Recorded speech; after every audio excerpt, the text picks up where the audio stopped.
Hello friends, welcome to ज्ञान ज्योती. तर आज आपण भूगोलामध्ये एक अत्यंत बेसिक टॉपिक बघणार आहोत ज्याचं नाव आहे सौर ऊर्जा. ठीक आहे.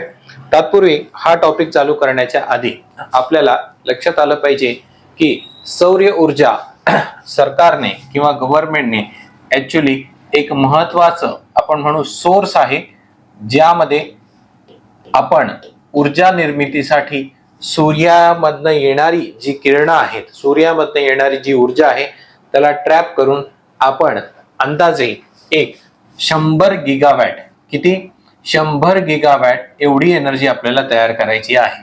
या 100 गिगावॅट मधनं 60 गिगावॅट ही विविध प्रकल्पाद्वारे आणि 40 गिगावॅट ही रूफटॉप म्हणजे छतांवर सौर उपकरण, सौर ऊर्जेला ट्रॅप करणारे उपकरणं लावून आपल्याला ही सौर ऊर्जा ट्रॅप करायची आहे. असं एक महत्वाचं धोरण सरकारने घेतलेलं आहे. तर त्या संदर्भात ही सौर ऊर्जा किंवा त्याला आपण इंग्लिश मधनं इन्सोलेशन असंही म्हणू शकतो, याचा अर्थ काय होतो, याचे विविध भौगोलिक घटक काय हे आपल्याला जाणून घेणं महत्वाचं आहे. तो भूगोलाच्या दृष्टिकोनातून एक बेसिक टॉपिक आपल्याला समजायचा आहे. तर चालू करूया सौर ऊर्जा, याच्याबद्दल आपण माहिती जाणून घेऊया. ठीक आहे. आता सर्वात पहिले सौर ऊर्जा किंवा त्याला इन्सोलेशन असं आपण म्हणतो. काय म्हणतो? इन्सोलेशन, इनकमिंग सोलार रेडिएशन असं म्हणतो त्याला आपण सौर ऊर्जा. सूर्यापासून येणारी किरणं, सूर्यापासून येणारी किरणं जी इलेक्ट्रोमॅग्नेटिक स्वरूपात आपल्याला दिसून येतात. कशी? इलेक्ट्रोमॅग्नेटिक स्वरूपात दिसून येतात, त्याला आपण सौर ऊर्जा किंवा सूर्यकिरण किंवा इन्सोलेशन असं त्याला आपण म्हणतो. उदाहरणार्थ आपल्याला सर्वांना माहित आहे की सूर्य हा पृथ्वीसाठी ऊर्जेचा प्राथमिक स्रोत आहे. Okay, source. ठीक आहे. या संदर्भात लक्षात घ्या, प्राथमिक म्हणजे प्रायमरी, प्राथमिक स्रोत असं म्हणण्याचा अर्थ म्हणजे काय की it is only one of the source. ठीक आहे. आपल्याला पृथ्वीवर दुसरीकडनं कुठनंही ऊर्जा मिळत नाही, ही सूर्यापासूनच मिळते. अल्टिमेट सोर्स ऑफ एनर्जी, त्याला आपण प्रायमरी सोर्स असं म्हणू. ठीक आहे. आणि या संदर्भात पृथ्वी ही ओपन सिस्टीम आहे. आता ओपन सिस्टीम म्हणजे काय? फॉर एक्झाम्पल, दोन जर सिस्टीम्स असतील, सिस्टीमचा अर्थ म्हणजे पृथ्वी एक सिस्टीम, सूर्य एक सिस्टीम. ठीक आहे. आता पृथ्वीमध्ये जर आपण पदार्थ बघितले, मटेरियल्स, तर पृथ्वीमधनं बाहेरनं कोणते पदार्थ येतात का? नाही. उदाहरणार्थ आपल्या घरी जो टेबल बनवलेला आहे, आपल्या घरी जी खुर्ची बनवलेली आहे, आपल्या घरी जे भांड बनवलेले आहे, ते पृथ्वीपासून मिळणाऱ्या घटकांपासून बनवलेले आहे. म्हणजे पृथ्वीचे पदार्थ आपण एका प्रकारातून दुसऱ्या प्रकारात काय केले, कन्वर्ट केले आणि त्यांना आपण वेगवेगळ्या गोष्टी बनवल्या.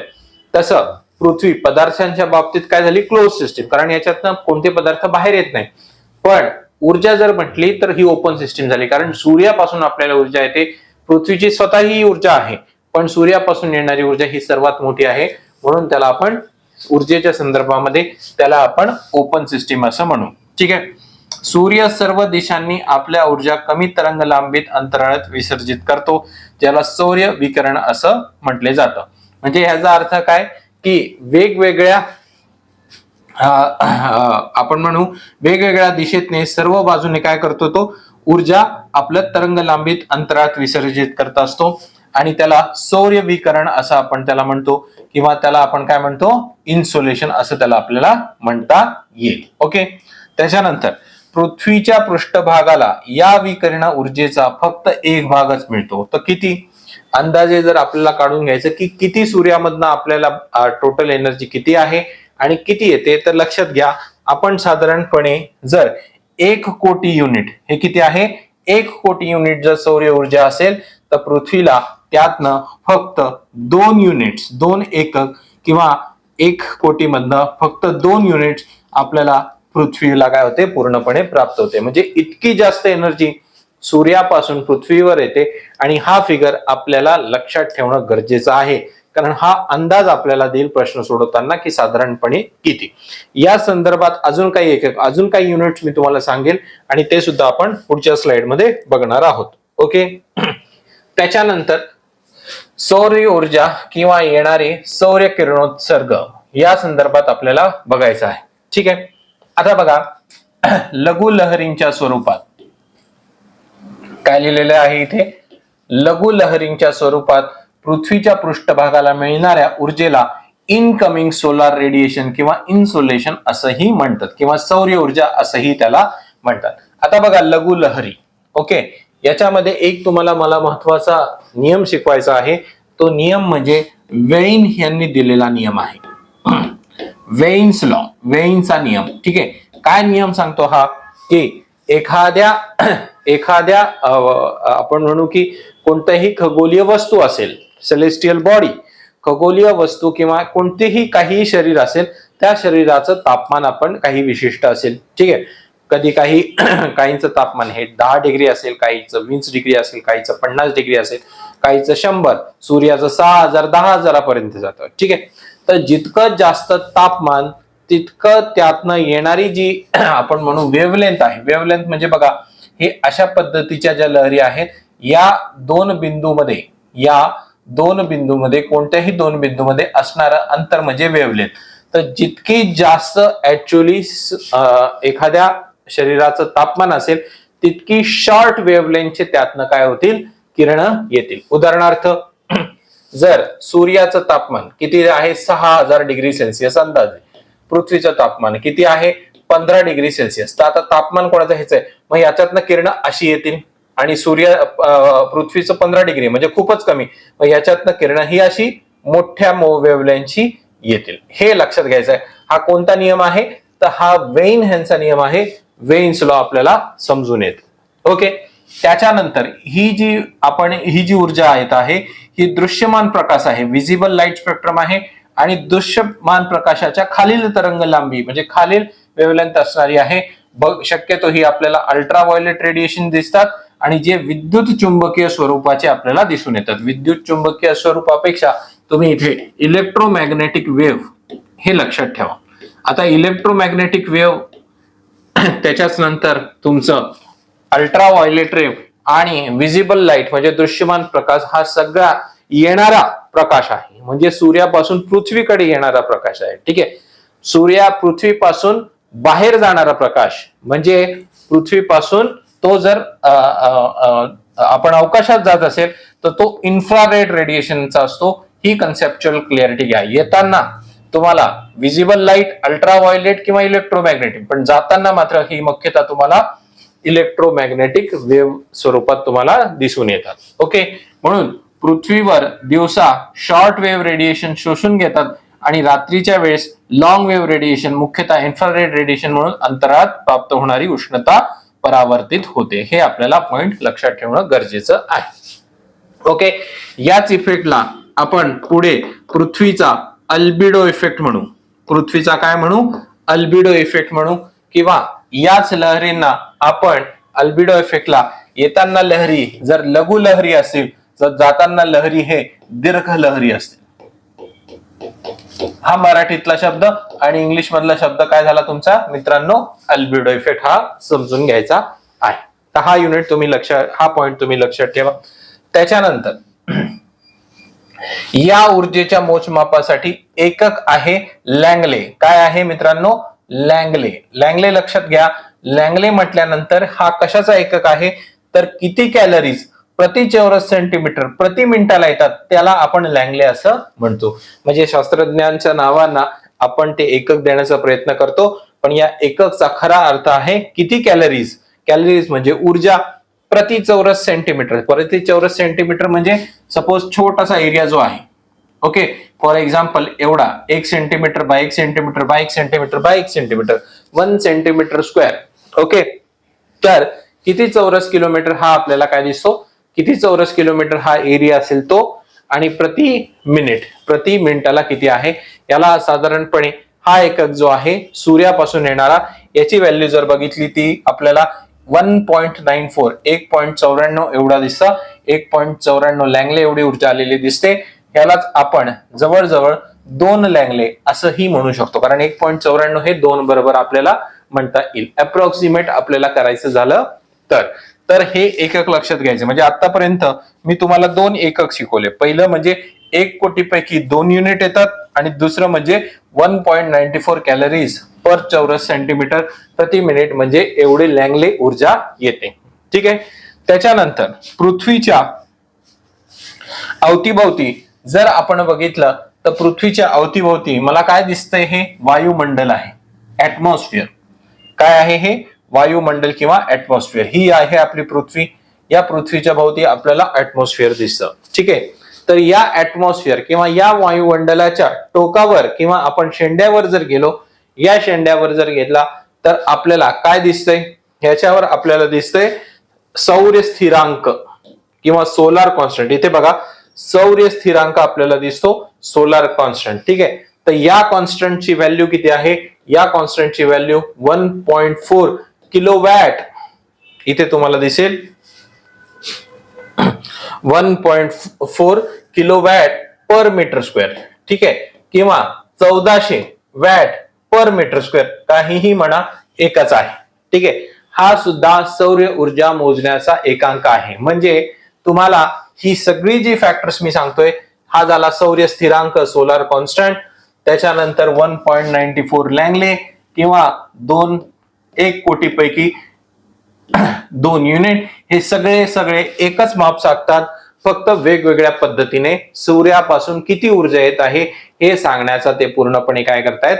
प्रयत्न करतायत मित्रांनो. तर या सगळ्या गोष्टी आपल्याला पाठ असल्या पाहिजे. या सगळ्या गोष्टी बेसिक फंडामेंटल युनिट्स आहे, ह्यांना क्वेश्चन करायचं नाही, हे फॅक्ट्स आहे. ओके. त्याच्यानंतर पुढे जर आपण गेलो तर आपल्याला सनस्पॉट्स लक्षात घ्यायचं आहे. ओके. तर तुम्हाला हे चित्र दिसत असेल आणि या स्लाइड मध्ये तुम्हाला हा तपता सूर्य दिसत असेल, पण या तपत्या सूर्यामध्ये तुम्हाला काही ब्लॅक स्पॉट्स मला वाटतं दिसत असतील. ओके. हे स्पॉट्स जे आहेत, हे स्पॉट्स ऍक्च्युली सनस्पॉट्स आहेत. ओके. आता हे काळे कस का? तर बाकीच्या क्षेत्राच्या तुलनेमध्ये काही ठिकाणी जेव्हा तापमान कमी असतं, ठीक आहे, 0 नाही, काही ठिकाणी तापमान कमी असतं, तेव्हा या कमात कमी तापमानाच्या क्षेत्राला आपण सनस्पॉट्स असं म्हणूया. ओके. आता सनस्पॉट्स मध्ये जर बघितलं तर सनस्पॉट्स म्हणजे काही 50,000 किलोमीटर व्यासाचे मोठे मोठे स्पॉट्स आहेत, सूर्याच्या पृष्ठभागावर दिसतात आणि सूर्याच्या पृष्ठभागाला आपण फोटोस्फिअर असं म्हणतो. काय म्हणतो मित्रांनो?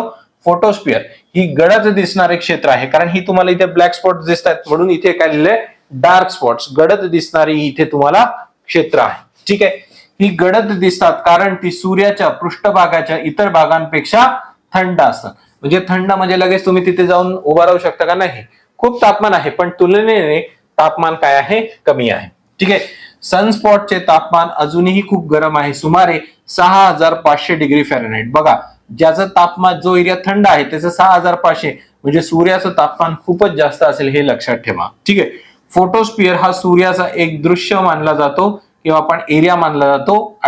दृश्य मानला जाणारा पृष्ठभाग म्हणजे व्हिजिबल दिसणारा भाग आहे पृष्ठभाग, एरिया, ज्यातून सूर्याचे बहुतेक प्रकाश उत्सर्जित होतात आणि जो थेट पृथ्वीवर पोहोचतो. ओके. म्हणजे या पृथ्वीपासून, या सूर्यापासून येणारा जो प्रकाश पृथ्वीवर पोहोचतो तो साधारणपणे 8 मिनिटा उशिराचा असतो. ठीक आहे. म्हणजे अंदाजे प्रकाशाला सूर्यापासून येण्यासाठी 8 मिनिटाचा कालावधी लागतो. म्हणजे तुम्हाला जी सूर्यकिरणे मिळतात ही 8 मिनिटं आधीच सूर्यापासून डेफिनेटली काय झालेली आहे? चालू झालेली आहे, फोटोस्फिअर पासून. ठीक आहे. त्याच्यानंतर एक टेक्निकल टर्म आहे, आपल्या पुस्तकात नाही, पण मला असं वाटतं ती माहीत असावी आणि ते थोडक्यात तुम्ही समजून घ्या. त्याला आपण म्हणतो कोरोनल मास इजेक्शन. हे नाव असंच लक्षात ठेवा, मराठीत अनुवाद करण्यापेक्षा कोरोनल मास इजेक्शन. ठीक आहे. यामध्ये सिंपल लक्षात ठेवायचं, हे जे किरण निघतायत सूर्यापासून, हे काय आहे? इजेक्शन आहे. इजेक्शन म्हणजे बाहेर पडणे, निघणे. ओके. कोरोनल, तर कोरोनलचा अर्थ आहे सूर्याच्या फोटोस्फिअरच्या बाहेर असा एक तपता तुम्हाला काय दिसतो? एरिया दिसतो, त्याला करोना म्हणतात. आणि हा करोनातनं जे गोष्टी बाहेर पडतात त्याला आपण इजेक्टेड मटेरियल असं म्हणतो आणि त्यातनं जे बाहेर निघतं त्याला कोरोनल मास इजेक्शन असं म्हणतो. ठीक आहे. स्लाइड थ्रू आपण समजून घेऊ. सर्वात पहिले म्हणजे काय? सौरज्वाला कधी कधी करोनाला मास इजेक्शन सह असतात. उदाहरणार्थ सोलार फ्लेअर्स. ठीक आहे. आता हे सोलार फ्लेअर्स जे आहेत हे कोरोना मधनं बाहेर निघतात. सोलार फ्लेअर्स म्हणजे काय? आपण म्हणू की हे थोडक्यात आपण म्हणू ऊर्जेचा भडका असं थोडक्यात म्हणता येईल, सोलार फ्लेअर्स. आणि त्यातनं आपल्याला या गोष्टी बाहेर पडताना दिसतात. सीएमए म्हणजे कोरोनल मास इजेक्शन हे सूर्याच्या करोना, सूर्याच्या वातावरणाचा सर्वात बाहेरचा प्रदेश आला. दोन गोष्टी लक्षात घ्या. एक आहे सूर्याचा भूपृष्ठ, त्याला फोटोस्फिअर आता बघितलं, आणि त्याच्यावर आहे बाहेर आहे करोना. ओके, तो करोनामधनं किरणोत्सर्ग आणि कणांचा प्रचंड बुडबुडे निघतात. ठीक आहे, बुडबुडे म्हणजे बबल लाईक स्ट्रक्चर. जेव्हा सूर्याच्या चुंबकीय क्षेत्र रेषा अचानक पुनर्गठित होतात तेव्हा ते खूप वेगाने अंतराळात स्फोट करतात. ठीक आहे, हे त्याच्या मागचं कारण आहे. हे कसं वर्क होतं आपल्याला समजून घ्यायची गरज नाही, कारण हे टेक्निकल आहे. फक्त आपल्याला समजून काय घ्यायचंय की when sun try to adjust its magnetic line, चुंबकीय क्षेत्र स्वतःला कोणत्या तरी पद्धतीने आपली रचना बदलण्याचा प्रयत्न करतील, तर तुम्हाला हे असे स्फोटक किंवा तुम्हाला हे असे सौर्य आपण म्हणू कोरोनामधनं अशा गोष्टी किंवा बुडबुड्याच्या स्वरूपात किंवा in the form of bubbles तुम्हाला बाहेर निघताना दिसतील, आणि त्यालाच आपण कोरोनल मास इजेक्शन असं म्हणूया. ते पृथ्वीवरील आकाशात तीव्र प्रकाश निर्माण करू शकतात, ज्याला आपण अरोरा असं म्हणतात. ओके, फॉर एक्झाम्पल हे निघाले आणि पृथ्वीवर तुम्हाला इथे दिसत असेल, पृथ्वीवर तुम्हाला आता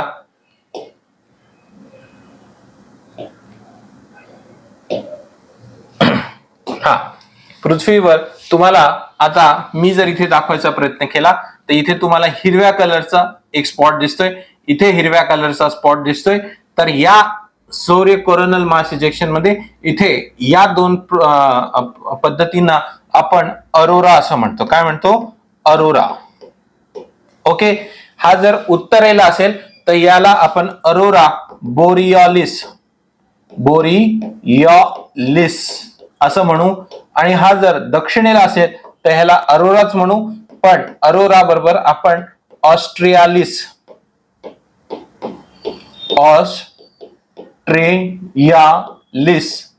असं नाव त्याला संबोधू. ओके, तर हे काय आहे मित्रांनो, तर कोरोनल मास इजेक्शन मुळे आपल्याला वातावरणात रंगबिरंगी पॅटर्न्स मिळतात, त्यालाच आपण अरोरा असं म्हणतो. सुंदर आहे, बघण्यासाठी पर्यटकांची गर्दी होते, आणि शक्यतो जे खूप जास्त उत्तरेला देश आहेत, उदाहरणार्थ कॅनडा, ग्रीनलँड, किंवा खूप जास्त दक्षिणेला आहे, उदाहरणार्थ ऑस्ट्रेलिया, इथे आपल्याला साधारणपणे हे किरण किंवा हा पॅटर्न आपल्याला दिसून येतो. तर हे तुम्ही लक्षात घ्या. ठीक आहे, पुढे चालतो.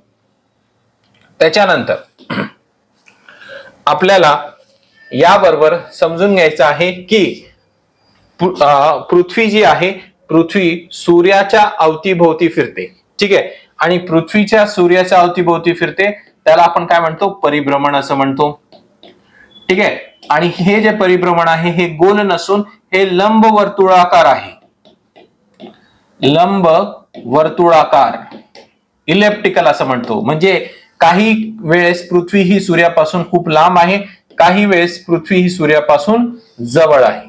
ओके, या दोन गोष्टी आपल्याला लक्षात घ्यायच्या आहे. बघा आता, ठीक आहे, यामध्ये पृथ्वी आणि सूर्य यांच्यातील अंतरातील फरकामुळे वातावरणाच्या शीर्षस्थानी मिळणारे सौर उत्पादन वर्षभरात थोडेसे बदलते. डेफिनेटली पृथ्वी जवळ असेल तर जास्त ऊर्जा येईल, पृथ्वी लांब असेल तर त्याला काय होईल? कमी ऊर्जा येईल. ठीक आहे, पृथ्वी जेव्हा सर्वात लांब आहे तर 152 दशलक्ष किलोमीटर एवढं अंतर आहे. पृथ्वी जेव्हा सर्वात जवळ आहे तेव्हा 147 दशलक्ष किलोमीटर आहे. सरासरी अंतर हे 150 दशलक्ष किलोमीटर आपल्याला साधारणपणे असं दिसतं. या दोन पोझिशन्स आपल्याला दिसतात. ठीक आहे, तर 4 जुलै यामध्ये 152 दशलक्ष किलोमीटर पृथ्वीच्या स्थितीला आपण एपिहेलियन किंवा अपसूर्य असं म्हणतो. पृथ्वी सर्वात जास्त लांब म्हणजे या पोझिशनला आपण काय म्हणणार आहोत मित्रांनो? अपसूर्य. ठीक आहे, आणि या पोझिशनला पृथ्वी सर्वात जवळ आहे तेव्हा ह्याला म्हणू आपण पेरिहेलियन किंवा ह्याला आपण म्हणणार उपसूर्य. ओके, तर या दोन गोष्टी लक्षात ठेवा. म्हणजे उपसूर्याला जास्त ऊर्जा मिळेल, अपसूर्याला डेफिनेटली काय मिळणार आहे? कमी ऊर्जा मिळणार आहे मित्रांनो. ठीक आहे, तर 3 जानेवारीला पृथ्वी सूर्याच्या सर्वात जवळ 147 दशलक्ष किलोमीटर असेल, या स्थितीला पेरिहेलियन असं म्हणू. पृथ्वी 3 जानेवारी रोजी मिळणारी वार्षिक सूर्यप्रकाश हा 4 जुलै रोजीपेक्षा थोडासा जास्त असतो. ठीक आहे, हे वन ऑफ द रिझन झालं, एक कारण आहे. ठीक आहे, पण लक्षात घ्या, जेव्हा आपण पृथ्वी साधारणपणे 4 जानेवारी आणि 4 जानेवारी म्हणजे जास्त ऊर्जा, तरी पण आपल्याकडे हिवाळा असतो. आणि जुलै म्हणजे सूर्यापासून सर्वात लांब, तरी पण आपल्याकडे थंडावा पाहिजे, पण आपल्याकडे काय असतो जुलैमध्ये साधारणपणे उन्हाळा असतो. ठीक आहे, म्हणजे लांब असूनही उन्हाळा, जवळ असूनही हिवाळा, म्हणजे डेफिनेटली अजून काही कारण असतील जे सूर्यप्रकाशाला पृथ्वीवर येण्यासाठी कारणीभूत ठरतील. तर तेही कारण आपल्याला समजून घ्यायचे आहेत. पुढे त्याच्यासाठी आपल्याला एक महत्वाची संकल्पना शिकावी लागेल, ती म्हणजे सूर्याची भासणारी हालचाल. ओके, ही आपल्याला शिकावं लागेल. ठीक आहे, त्यामध्ये आपल्याला हे अजून कारणीभूत स्पष्ट होईल. ठीक आहे, तर आता मी पुढे चालतो. यामध्ये फक्त हा मुद्दा तुम्ही एवढा लक्षात ठेवा. त्याच्यानंतर पुढे जर आपण घेतलं तर उष्णतेवर परिणाम करणारी घटक कोणते? तर 4 आहेत. पृथ्वी व त्याच्या अक्षावर त्याचं परिभ्रमण, सूर्याच्या किरणांचा कोन, दिवसाचा कालावधी आणि वातावरणातील पारदर्शकता. ठीक आहे, तर हे 4 कारण आपल्याला समजून घ्यायचे आहे. ठीक आहे, यामध्ये आपल्याला जर अजून काही विभाजन करायचं म्हटलं मित्रांनो, तर लक्षात घ्या, ही जी 2 कारण आहे, ओके, ही 2 कारण मुख्य किंवा मेन रिझन्स आपल्याला म्हणता येईल, म्हणून ही डीप मध्ये मी तुम्हाला सांगणार आहे. ठीक आहे, पण दिवसाचा कालावधी, आता दिवसाचा कालावधी बदलतो का? हा डेफिनेटली बदलतो, है ना. फॉर एक्झाम्पल इथे सुद्धा तुम्हाला आता मला व्हिडिओ दाखवावा लागेल, म्हणजे तुम्हाला समजेल की दिवसाचा कालावधी कसा बदलतो. उदाहरणार्थ भारताचं जर उदाहरण घेतलं तर कदाचित जेवढा दिवस आणि रात्र दक्षिणेला तमिळनाडू आणि केरळमध्ये जेवढा आपल्याला मोठा आणि दिवस आणि रात्रांमध्ये जे अंतर आहे ते कमी जास्त आपल्याला दिसणार नाही, पण जम्मू काश्मीरमध्ये दिवस मोठा दिसू शकतो आणि रात्र ही काही काळासाठी मोठी दिसू शकते. याचा अर्थ मला तुम्हाला हे सांगायचं आहे की विषुववृत्तीपासून, इथं सांगतो, विषुववृत्तीपासून ध्रुवाकडे जाताना तुम्हाला दिवसाची जी लांबी आहे ती लांबी वाढत जाते. म्हणजे इथे दिवस छोटा असतो आणि इथे दिवस लांब होत जातो. उदाहरणार्थ कसं, इथे तुम्हाला विषुववृत्तीवर 12 तासाचा दिवस आणि 12 तासाची रात्र मिळू शकते, पण उत्तर ध्रुवावर तुम्हाला 6 महिन्याचा दिवस आणि 6 महिन्याची रात्र सुद्धा मिळू शकते, असं मला सांगायचं आहे. म्हणजे दिवसाची लांबी मोठी, इथे दिवसाची लांबी अजून मोठी, 6 महिन्याची रात्र, दिवस आणि रात्र. ओके, तर हे कस का भानगड आहे डेफिनेटली व्हिडिओ थ्रू समजूया, पण या स्लाइड मध्ये किंवा या लेक्चर मध्ये नाही, पुढच्या भागामध्ये किंवा पुढच्या व्हिडिओमध्ये. ठीक आहे, तर तिथे लक्षात घ्या की दिवसाचा कालावधी हा एक मॅटर आहे, आणि दुसरा म्हणजे वातावरणातील पारदर्शकता. वातावरणातील पारदर्शकता म्हणजे फॉर एक्झाम्पल ही पृथ्वी आहे, हा मनुष्य आहे, इथे जर खूप जास्त धूळ कणा, खूप जास्त ढग असेल तर डेफिनेटली सूर्यप्रकाश येणारा कमी दिसेल, किंवा हे जर पारदर्शक असेल, कमी असेल, इथे काही नसेल तर अधिक सूर्यप्रकाश आपल्याला येईल. तर वातावरणातील पारदर्शकता सुद्धा सूर्याचं प्रमाण किंवा सूर्यप्रकाशाचं किती प्रमाण आपल्याकडे येईल हे सुद्धा ठरू शकेल. तर ही 2 छोटी कारणं म्हणता येईल, मायनर रिझन्स म्हणता येईल, आणि ही 2 मोठी कारणं आहेत. ठीक आहे, असं लक्षात ठेवा, कारण हे एक जनरल विभाजन आहे. परीक्षेमध्ये आलं तर कोणती मुख्य कारणं, तर ही. कोणती योग्य कारणं, तर 4. कोणती मुख्य कारणं, तर पहिली 2. कोणती कारणं ही कमी तीव्रतेची किंवा कमी महत्वाची, तर 3 आणि 4. ही कन्सेप्च्युअल क्लॅरिटी आपल्याला इथे समजून घ्यायची आहे. त्याच्यानंतर पुढे गेल्यानंतर आता त्यातलं पहिलं कारण आपण बघूया. ते पहिलं कारण म्हणजे काय, पृथ्वी व त्याच्या अक्षावरचं परिभ्रमण. आता बघा, पृथ्वीचा जो अक्ष आहे, जो अँगल आहे, तो साधारणपणे आपल्याला 23 डिग्रीचा कोन बनवतो. किती? 23.5 डिग्री.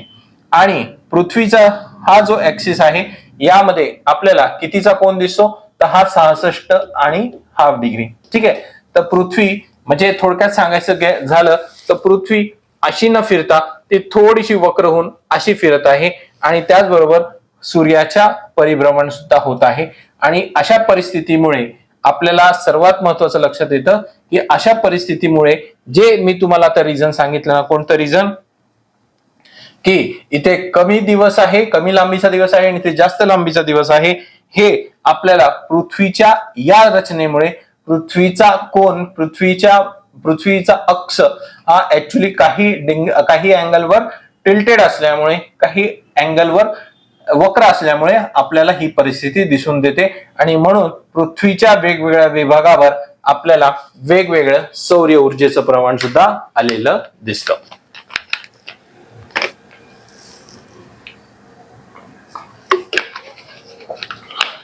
ओके, तर हे सर्वात पहिले कारण आपल्याला समजून घ्यायचंय की पृथ्वी आणि त्याच्यावर अक्षाचं परिभ्रमण. ठीक आहे, मला थोडक्यात अंदाज तर आला आहे की तुम्हाला या क्लिअरिटीवर नसेल, पण फक्त जसं मी सांगतो तसं लक्षात ठेवा की या अक्ष किती आहे 23.5 डिग्री कशाच्या संदर्भात, या लंबाच्या स्वरूपात, या परपेंडिक्युलरच्या स्वरूपात 23.5 डिग्री, आणि जर हा अँगल बघितला तर तो 66.5 डिग्रीचा आपल्याला दिसून येतो. तर या दोन्ही अँगलमुळे आपल्याला पृथ्वीच्या परिवलनाचा इफेक्ट पृथ्वीवर येणाऱ्या सूर्यप्रकाशाला निर्धारित करतो, असं तुम्ही लक्षात ठेवा. आणि व्हिडिओ थ्रू तुम्हाला डेफिनेटली ते चांगलं समजेल. पण सध्या फक्त आपल्याला इन्सोलेशन किंवा सौर ऊर्जा आपलं चाललंय त्याच्या संदर्भात आपण बघितलंय. त्याच्यानंतर बघा, आता हा पृथ्वीच्या मध्यभागीचा एरिया, पृथ्वीच्या मध्यभागीचा एरिया, या पृथ्वीच्या मध्यभागी तुम्हाला दिसतंय की ही सौर किरणे आले आहेत आणि एवढा एरिया हिट केलेला आहे. हिट केलेला म्हणजे एवढा एरिया त्याने तापवलेला आहे. ठीक आहे, मी या एरियाला एरिया ए म्हणतो किंवा क्षेत्र ए. पण तीच सूर्यकिरण इथे बघितल्यानंतर त्याला एवढा एरिया हिट करायचा आहे, या क्षेत्राला मी काय म्हणतो, बी म्हणतो. म्हणजे जेवढी सूर्यकिरण ए ला तप्त करतील तेवढी सूर्यकिरण बी ला तप्त करतील, पण बी एरिया हा ए एरियापेक्षा मोठा असेल. बी एरियावर ए एरियापेक्षा कमी ऊर्जा मिळेल. बी एरिया मोठा असल्यामुळे त्याच प्रमाणात सूर्यकिरणांना जास्त एरिया हे करावं लागेल. आणि हे कशामुळे होते, हे पृथ्वीच्या कर्वेचरमुळे होते. पृथ्वी ज्या पद्धतीने वक्र आहे त्यामुळे होते. आणि त्यामुळे आपल्याला लक्षात येतं की विषुववृत्तीवर आपल्याला तापमान कमी मिळेल. आणि जसं जसं आपण वर जाऊ, ध्रुवाकडे जाऊ, ह्याला नॉर्थ पोल किंवा उत्तर ध्रुव किंवा दक्षिण ध्रुव खाली जाईल, तर जसं जसं आपण विषुववृत्तीपासून ध्रुवाकडे जाऊ तसं तसं तुम्हाला ही सोलार रेस कशी दिसतील, तिरपी आलेली दिसतील. तर ही तिरपी म्हणजे अशी तिरपी आलेली आहेत आणि त्यामुळे तापमानाची घट तुम्हाला विषुववृत्तीपासून ध्रुवाकडे ही कमी कमी होताना दिसते. त्यामुळे तुम्हाला हे दुसरं कारण लक्षात घ्या की पृथ्वीच्या गोलाकारामुळे, पृथ्वीच्या वर्तुळाकारामुळे, पृथ्वीच्या कर्वेचरमुळे तुम्हाला विषुववृत्तीपासून ध्रुवाकडे जी सूर्यकिरणे आहेत ती सरळ किंवा लंब स्वरूपापासून तिरपी तिरपी होताना दिसतात आणि तुम्हाला इथपर्यंत तिरपी झालेली दिसतात. आणि म्हणून इथे जर बघितलं, इथे जर मी सूर्यकिरण काढायचं बघितलं, ओके, तर ही झाली सूर्यकिरण, ही झाली सूर्यकिरण. आता ही इथे बघा, इथे जर मी तुम्हाला काढायचं म्हटलं तर एवढा एरिया हिट करावा लागेल. ठीक आहे, एवढा एरिया त्याला तप्त करावा लागेल. तर हा सी झाला, हा बी झाला, हा ए झाला. तर ए चा एरिया छोटा, बी चा मोठा आणि सी चा अधिक मोठा. आणि अशा पद्धतीने सौर ऊर्जा ही इथून वाढते आणि इथे कमी होते. हे सुद्धा मुख्य कारण आपल्याला दिसून येतं. तर हे मला वाटतं तुम्हाला लक्षात आलं असेल. आपण खूप सोप्या पद्धतीने इथे सांगण्याचा प्रयत्न केलेला आहे.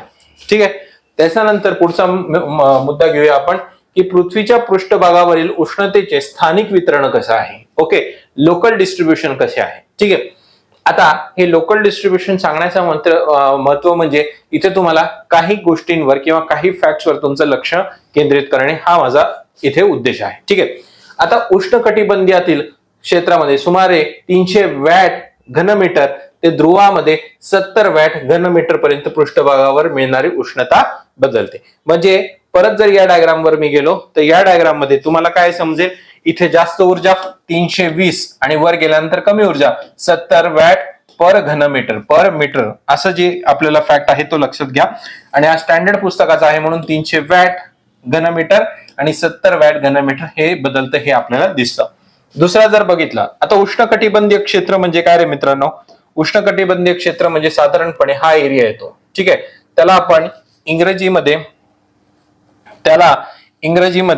आपण ट्रॉपिकल रिजन म्हणतो. काय म्हणतो, ट्रॉपिकल रिजन. म्हणजे विषुववृत्ती 0 डिग्री, विषुववृत्तीच्या वर 23.5 डिग्रीवर जे अक्षांश आहे त्याला कर्कवृत्त आणि इथे मकर वृत्त आणि त्यांच्यामधला एरिया हा उष्णकटिबंधीय किंवा ट्रॉपिकल एरिया असं आपल्याला म्हणता येईल.